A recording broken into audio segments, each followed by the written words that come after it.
Enchanted Scorpions by Sudha Murthy. What an exciting morning the children had had that day. Aja had asked for their help in cleaning up his old storeroom.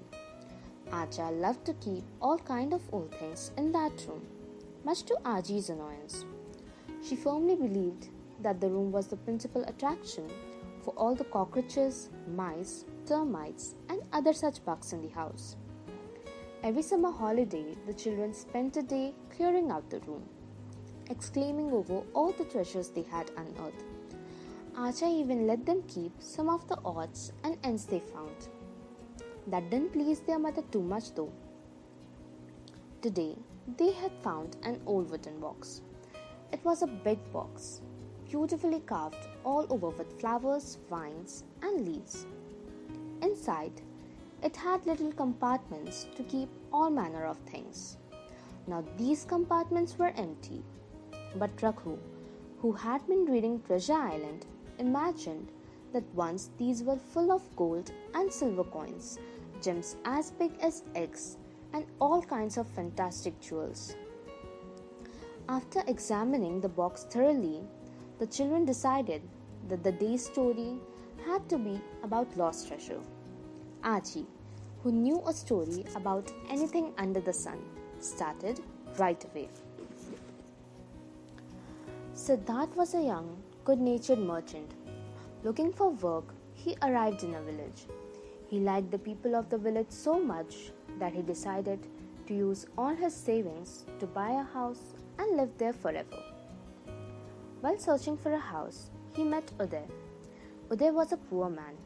His family had once been extremely wealthy landowners, but were now not so well off. Uday was looking to sell his old family mansion in order to pay off his family's loans. Siddharth loved the house Uday showed him and bought it immediately. Then he set about repairing the mansion, which was in ruins. As he dug out the old flooring, he found a sealed box buried underground.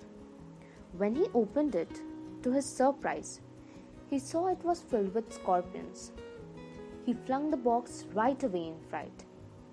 That evening, he went to visit the wisest man in the village and asked him about the box of scorpions. The wise man thought for a while, then said, "Perhaps Uday's ancestors hid some money in that box and buried it to be used when someone in the family needed the money. Over the years, they must have forgotten about the existence of the box." Siddharth was still puzzled. "But the box contained scorpions," he said. "Not money." The old man smiled. "The box is protected by an old spell. If it is opened by anyone other than a family member, it will appear as if it is swarming with scorpions. Only a true family member will be able to see that the box contains money." Siddharth was sad to hear this story. He remembered the tears that had sprung in Uday's eyes as he had looked back at his ancestral house for one last time before leaving the village. If only he had known about the hidden treasure, he would not have had to sell the house. When Siddharth reached home, he decided to keep the box safely till someone from Uday's family came to claim it. To make sure that the box was taken only by a true descendant of Uday's family, he took 4 scorpions from the box and hung them in 4 corners of his newly opened shop. All his customers would comment when they entered the shop, "Siddharth, are you mad? Why have you hung dangerous insects in your shop? Do you want to scare away shoppers?" Siddharth would only smile. He knew his goods were the best for miles around, and people would come to shop at his stall, scorpions or not.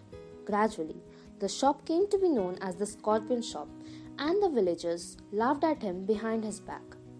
But Siddharth did not care. Many years passed. Siddharth was now a middle-aged man with a wife and children and enough money.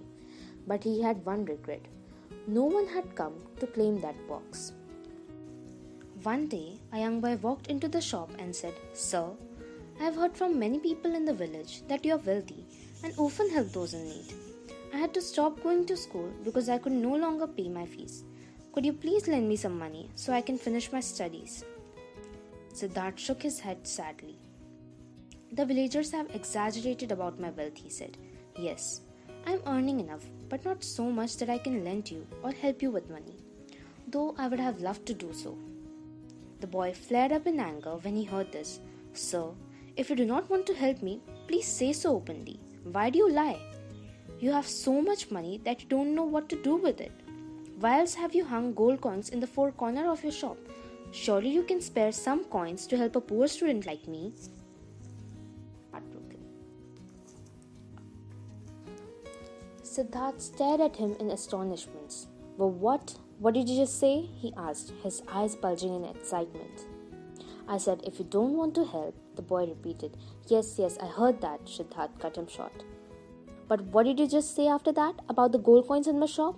The boy now looked at Siddharth doubtfully, afraid that perhaps this excited old man was a bit mad.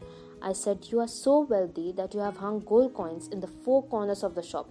There they are for the world to see. And the boy pointed out to what appeared to Siddharth as four winged scorpions. Siddharth gave a happy whoop of laughter. He rushed forward and hugged the boy. Are you related to Uday Kamalkar? Did your family ever live in this village? He nearly shouted into the boy's ears. The young man stepped back in alarm. Perhaps this rich man was mad and dangerous after all. Yes, my name is Uday. I was named after my grandfather. His family lived here for many generations.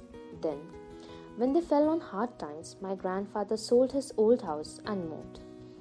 He never recovered from the grief of having to sell his ancestral property and died heartbroken. Siddharth wiped away the tears from his eyes. Wait here, my son, he said. Rushing to his house, he came back with the old box and gave it to the young boy. Go on, open it and tell me what you see. He chuckled. The boy opened the box and his eyes nearly fell out of his head, for he held in his hands more treasure than he could ever dream about in his wildest fantasies. The box was filled with gold and silver coins and jewels. He looked up in astonishment at Siddharth, who was grinning broadly. Yes, it belongs to you, Siddharth explained. I have held it safe for many years, hoping someone from Uday's family will come to claim it. Your troubles are now over. Go home. Use the wealth of your ancestors judicially and do well in life. Then he told this boy the story of how he had found the box, which appeared to be filled with scorpions, to anyone who did not belong to Uday's family. Uday was amazed when he heard the story. He offered Siddharth half his wealth in gratitude. But Siddharth wouldn't hear none of it. This is yours, he insisted. Go, enjoy your life. Uday went away with the box, and all his life he remembered the funny, honest old man who had kept his wealth safely for him. How lovely, Aji, Krishna gasped. If only we had such a shopkeeper in this town. All the children agreed that would have been such fun. Aji laughed at their dreamy faces, then she shooed them out to play in the garden.